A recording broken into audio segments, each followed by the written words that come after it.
जवानी में भरी तोरा खून रे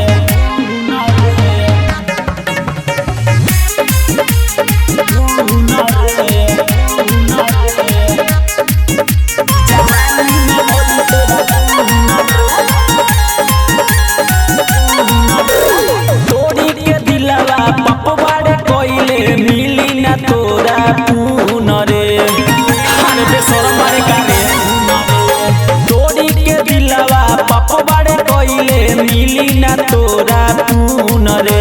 बाड़े सत भतर ही सुन रे लबरी जवानी में धली तोरा गुन रे बाड़े सत भतर ही सुन रे लबरी जवानी में धली तोरा गुन रे संगीत रिकॉर्डिंग स्टूडियो चकिया।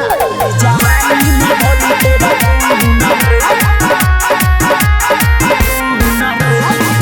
तूरा दिल दिल जैसे टूटेला खेलावाना तनी को ना बुझले हमारा मानवा के भावना जाई का कइले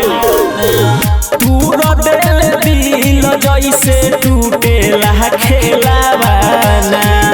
तनी को ना बुझले हमारा मानवा के भावना याद के रोई बाटे ना कोई अखिया से गिरता खून रे याद के रोई बाटे ना कोई अखिया से गिरता खून रे बाड़े सत भतर ही सुन रे लबरी जवानी में धली तोरा गुन रे बाड़े सत भतर ही सुन रे लबरी जवानी में धली तोरा गुन रे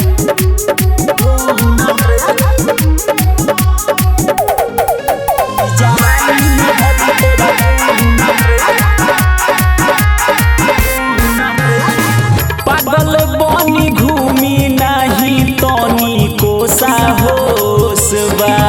तोरे दोष का दी की समती के दोष बा अरे पागल बना देले रे पागल बनी घूमी नहीं तनी को साहोस बा